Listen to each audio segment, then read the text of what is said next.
quick so that it doesn't fall on you. This is how to make ends meet. Always squeeze bread to make sure it's fresh. But what if the baker won't let me feel the bread?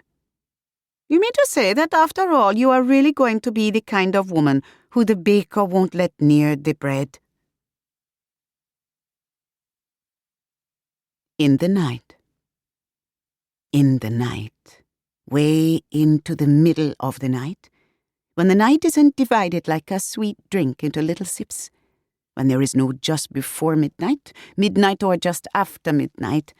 When the night is round in some places, flat in some places, and in some places like a deep hole, blue at the edge, black inside. The night soil men come. They come and go, walking on the damp ground in straw shoes. Their feet in the straw shoes make a scratchy sound. They say nothing. The night soil men can see a bird walking in trees. It isn't a bird. It is a woman who has removed her skin and is on her way to drink the blood of her secret enemies. It is a woman who has left her skin in a corner of a house made out of wood. It is a woman who is reasonable and admires honeybees in the hibiscus. It is a woman who, as a joke, brays like a donkey when he is thirsty. There is the sound of a cricket. There is the sound of a church bell. There is the sound of this house creaking, that house creaking, and the other house creaking as they settle into the ground.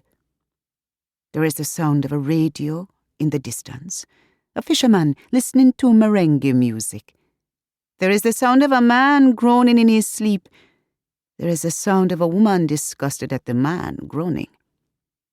There is the sound of a man stabbing the woman, the sound of her blood as it hits the floor, the sound of Mr. Straffy, the undertaker, taking her body away.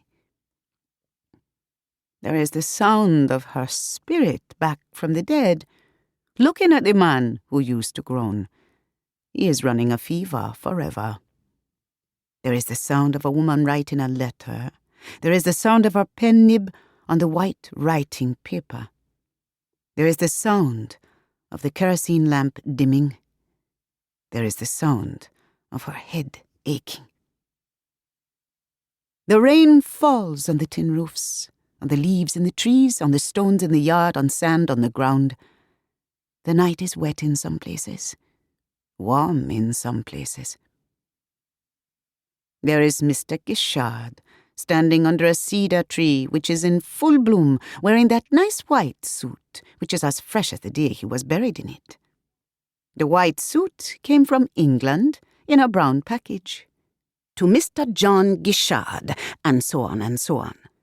Mr. Gichard is standing under the tree wearing his nice suit and holding a glass of rum in his hand, the same glass full of rum that he had in his hand shortly before he died, and looking at the house in which he used to live.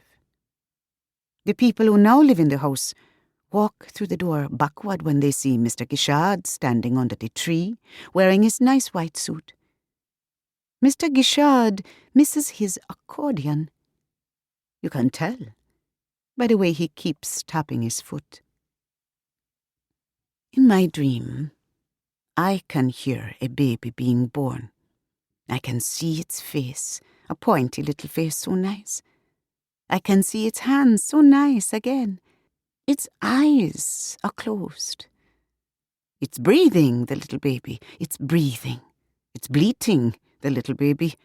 It's bleating. The baby and I are now walking to pasture. The baby is eating green grass with its soft and pink lips.